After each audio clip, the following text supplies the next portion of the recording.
Flaxton Hall, silent in the moonlight. And in the library, two boys who have been waiting, too long, for the answer to a question. How real is the ghost of Flaxton Hall? And is there a connection between the haunting and Stilgo Lodge?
Right there, just like last time. We've muffed it. No one will believe either of us now. Oh, yes, they will.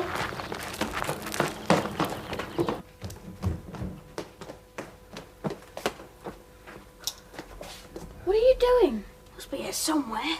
What? Don't ask questions. The catch. There. Jonathan.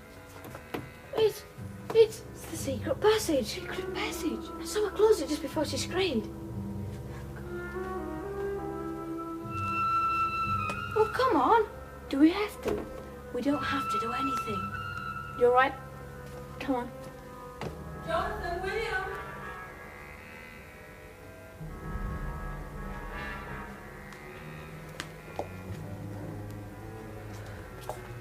Oh, good heavens. Jonathan, William, where are you? Jonathan, William, where are you? Boys, Mother, we can't stop. We're in here, Mother, we can't stop. Jonathan, come back.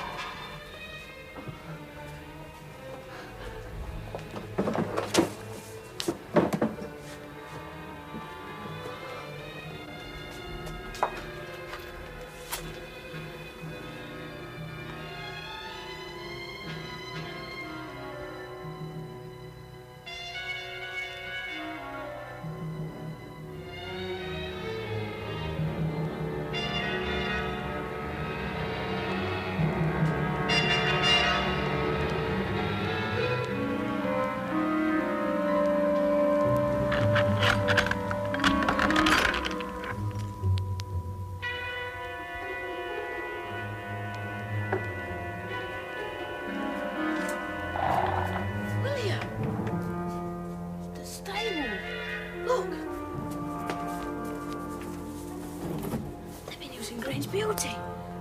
Maybe if we hurry, we might be able to catch them.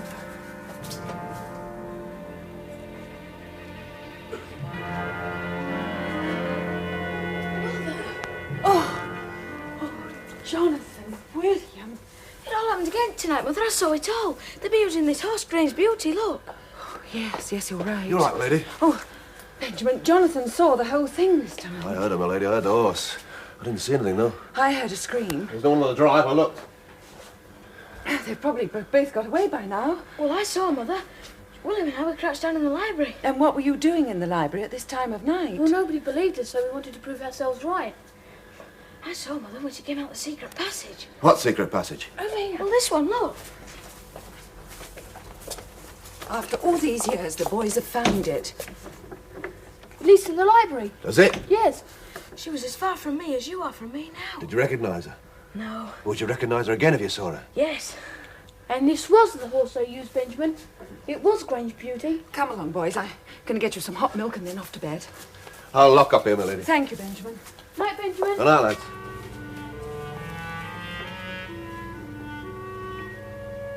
Well, you two were very brave, but I'm still not pleased that you stayed up for your investigations. I mean, these people might have been dangerous. We don't know who they were. So promise me no more playing policeman on your own. No, Mother. Yes, ma'am.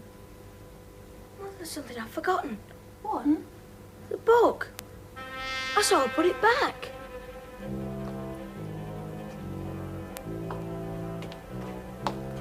I remember my father mentioning a secret passage when I was a lad. But I thought it only led to the clock tower. I wonder how these people found out about it. Well, it'd have to be someone who worked in the house about the same time as my Who father. also knew about the book. Aye. I don't think we better touch it, Benjamin, not until the police have seen it. I'll telephone them now. Well, shall we leave it till the morning, ma'am? There's not much we can do here tonight. Yes, I think you're right. I don't think our ghost will come back tonight.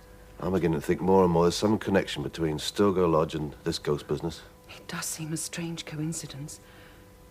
Benjamin, I want you to go and see Mr. Weeks first thing in the morning. He must deal with this matter of Stilgo Lodge urgently. Right, my lady. Mr. Partridge will be getting on to the previous owner, so by the afternoon we should have a clearer picture. There you are. Now let's see, that's 2 licorice bootlaces, 2 gobstoppers, hundreds and thousands, 4 sugar mice, 2 pink and 2 white. We've still got a farthing left. What about some jelly babies? Yes, please. There we are.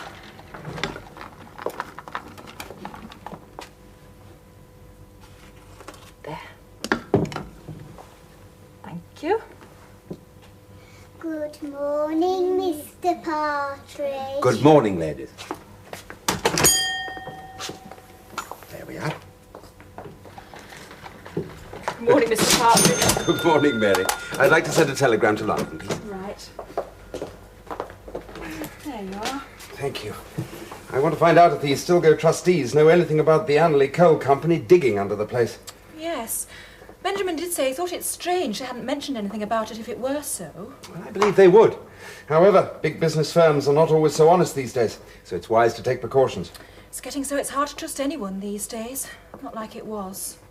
You may be right. And let's see, that's 3 shillings, I'm afraid, Mr. Partridge. Oh, well, it'll be worth it if it provides us with an answer. Yes. I imagine it must have been very disappointing for you, just when you thought all your problems with the orphanage were over. Yes, it was. Oh, by the way, Mary, could you telephone me as soon as there's a reply? I've said it was urgent and asked for an immediate answer. I will, the moment it comes through. Thank you. Then I can get the news to Lady Flaxton. Which reminds me, I think I must telephone the hall and find out if they've had any more ghosts up there. Haven't you heard? What? The ghosts came back last night. Oh, no. Yes. Only this time they were real people. They weren't ghosts at all. Well, did they catch them? Well, Benjamin came by on his way to see Mr. Weeks. He said the boys had been up all night in the library and that Jonathan actually saw the woman, acting like a ghost, come out of a secret passage.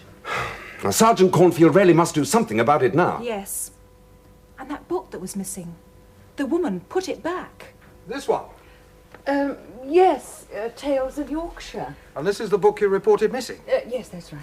Now, you see, this woman came through the secret passage and into this room, and before she ran screaming into the drive, she put the book on the shelf, thereby returning it. She must have done because it wasn't there yesterday. And we didn't put it back. Yes, I believe it's been established that you were right. I owe you an apology. Please accept it. Sir? Yes, sir. Of course, I had my suspicions, but in this business you have to box clever. I mean, my plan was to... Yes, this book contains the story of Vanessa Marden. Yes, that's right. So these people stole this book, read about Vanessa Marden, and decided to impersonate her and the horseman that killed her. Well, that's what it looks like, Sergeant. Aye. Sir? Mother said don't pick up the book because it might have fingerprints of one or the other of them on. Aye, that is a thought, isn't it? And so they've returned the book in the hope that you wouldn't notice that it was missing. Yes, that's right. So they are deliberately setting out to terrify you. Well, it looks like that, Sergeant. Why? I was hoping you'd tell me. Well, I'm sorry I haven't been of more help, Your Ladyship, but I do have a plan of action. First of all, I shall go over all the ground I went over yesterday in the hope that this time they've given themselves away. And then tonight I shall station myself here and lie in wake to catch them in the act. Oh, come here. me, sir. No, I think your mother would rather you stayed in your bedrooms, out of harm's way. The sergeant is right this time. Mother, we won't get into toilet. Time for the professionals to take over now, boys. Now, if I am to station myself here, absolute secrecy must be observed. No one must say a word about my presence here. And we'd better let it be known that we think Flaxton Hall to be haunted. But they already believe that in the village. Yes, and that goes for you lads as well. Yes, sir. I don't know why you don't just put a compulsory purchase order on Stilgo. Have done with it. Not politic. No, not good for elections at all. What, a councillor stopping an orphanage being built? Besides, where would we be then? Out of this mess. No better off. Well, since I'm on the council, I can help them decide what is a fair price for the property. And because I own it, indirectly, you understand, the price will have to be very substantial to be a fair one. Now, don't try to ease your conscience by letting other people do the dirty work. You're right. I should have stopped you in the very beginning. Ah, but you didn't, did you, Dennis? Perhaps you'd better stay in the background for a little while. I think it's time I paid a visit to Flaxton Hall. And gloat over the way you frightened everybody there. Don't go jumping to conclusions. I'm just going to see if I can be of any service. That's all.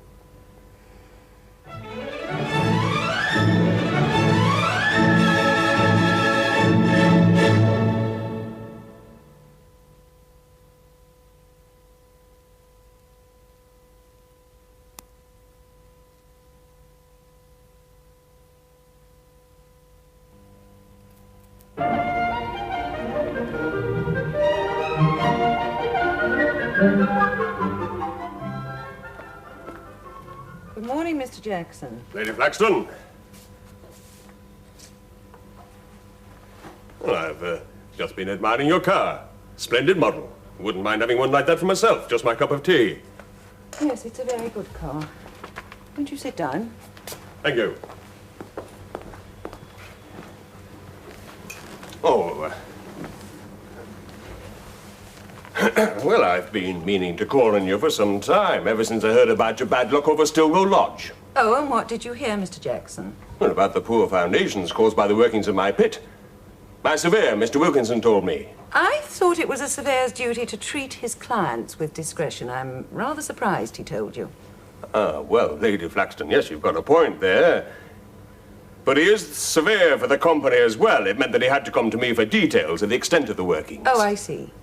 Look, Lady Flaxton, I realise that you've been put to a considerable amount of trouble over this business, and I feel that the company is in some way to blame for the abandonment of your plans to convert Stilgo Lodge into an orphanage. I have done no such thing. No plans have been abandoned. Oh? Oh, but surely you're not going to open the orphanage now. I have every intention of doing just that. I see.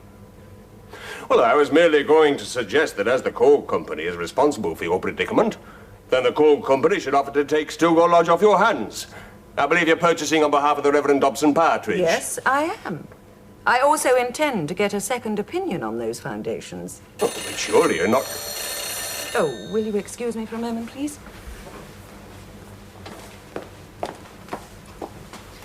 Hello, Flaxton Hall. Oh, Peter. Oh, Yes. shall I... No, don't go, Mr. Jackson. Yes, Peter, yes, Mr. Jackson is here. Yes, we can wait for Benjamin. Well, will he be long? Yes, I'll come by later. Oh, Peter, would you telephone Mr. Partridge and ask him to be there? Yes. Thank you, Peter. Goodbye. That was a friend of the family, Mr. Weeks, who acts as my advisor and solicitor. Mr. Jackson, I wonder, would you mind waiting? Benjamin will be here shortly with news concerning this matter. Oh, no, not at all, as long as he's not too long. Oh, that's probably Benjamin now. Lady Flaxton. Oh, excuse me, my lady. Did Mr. Weeks telephone? Yes, he did, Benjamin. This is Mr. Jackson, Benjamin Sweet. Councillor Jackson. Aye, how do you do?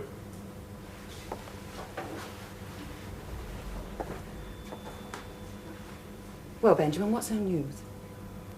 Mr. Weeks has found that the county intend to build a road. across Stilgo land. Oh, I see.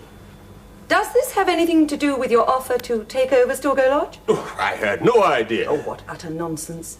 You're a county councillor. You have privileged information. I certainly do not. Does this also have any bearing on the nightly invasion of my house by two individuals who are obviously trying to frighten us? I don't know what you're talking about, madam. Don't you, Mr. Jackson? I think you do.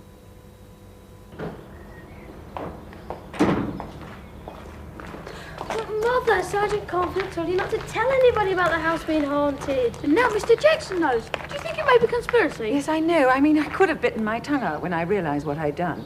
Now, if Mr. Jackson did send those people last night, then he won't send them again now. No, not now that he knows we're onto him. I've probably ruined the whole thing. Look, I'm late. I must hurry. I promised Mr. Weeks I'd be there in half an hour. Mother, can we please stay up tonight? Oh, Jonathan, I am responsible to William's parents while he's here. Are you ready, Benjamin? Yes, ma'am. Goodbye.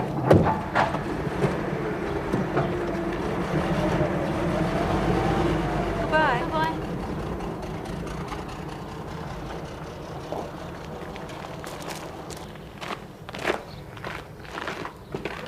Well, now that Mr. Jackson knows we're onto him, there won't be any more ghosts. We don't know that for sure. It may not have anything to do with the coal company. Yeah, that's true. I'm going to stay up anyway. Well, just looking out of the window. That's not really staying up, is it? No, I suppose not. Hey, look! Mr. Selby, the ghost catcher. Remember what Sergeant Cornfield said? Morning, lads. Morning, sir. Was that your mother's car that went down the lane? Yes, I'm afraid to say you just missed her. Oh, that's a pity, that's a pity. I hear the ghost is still plaguing you. I was hoping your mother might have changed her mind, perhaps, about using my services. Do you think you can get rid of them? There are two of them. One on horseback. I'm absolutely sure I can get rid of them. I brought my tackle along to demonstrate to Lady Flaxton. Couldn't you show us? Yes, would you? All right. It's all in here, the tools of my trade. This is exactly what I used to exorcise the spirit of the Reverend Baxter in Carlston graveyard last year. The ghost came again last night. Aye, they're persistent devils. Give them a dose of the strong stuff. Blue powder. So, put it in there. Set a light to it. And you'll see it gives off a strong smoke. Now, that's what they call a wraith fume. Once inhaled by the spirit, it never returns. It spends all eternity choking. I didn't know ghosts can choke. They don't have actual windpipes, so how can they choke? This is special. This is a wraith fume. It's the only thing that can touch them. The church uses incense, doesn't it? Yes. Aye, well, now this is a dead crow.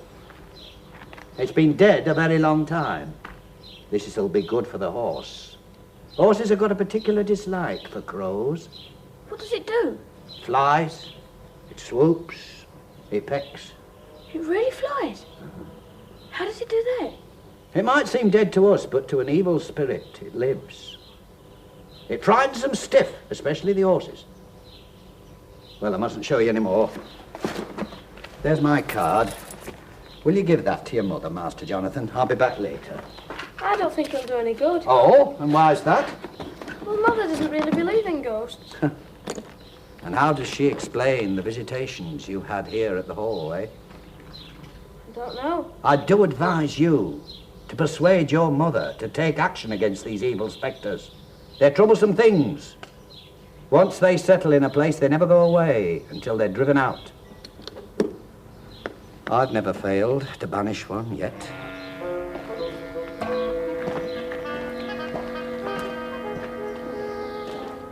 Poor Mr. Selby. Henry Selby. Exorcisms performed. £10 upwards. He won't be poor Mr. Selby if he gets a few of those.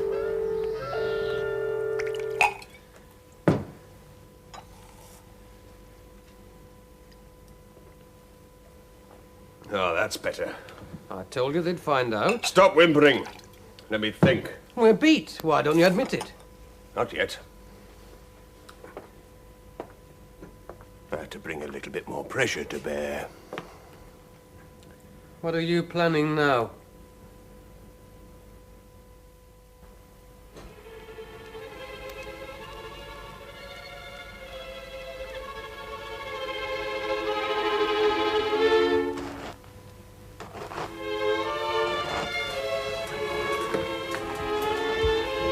It's Sergeant Cornfield.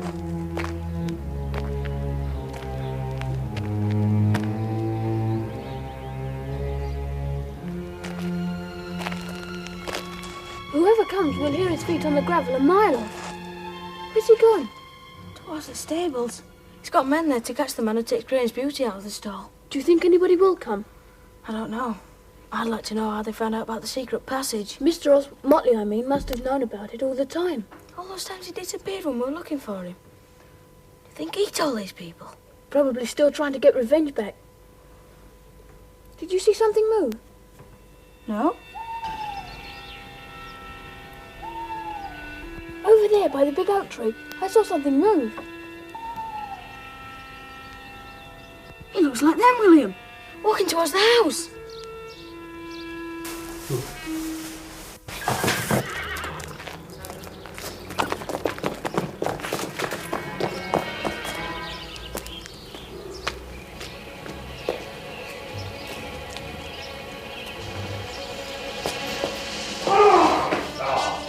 Gotcha!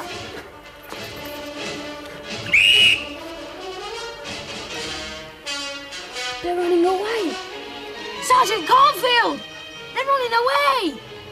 No more haunting for you. I'll have you in the police court in the morning. You will get this sack off you, see where it is, you fool. Sergeant Cornfield! Oh, I can't make it in yet. Come on, Willie, before they get away. Remember what your mother said? Never mind, come on.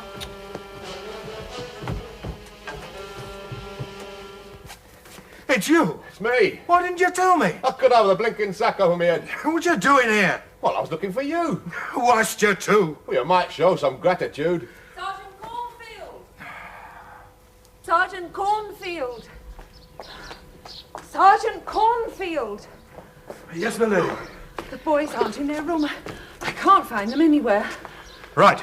You and me spread out. Look for them. They may have been taken.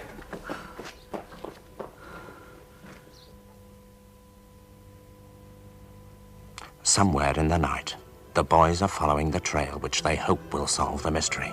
But where will it lead? Maybe only into terrible danger.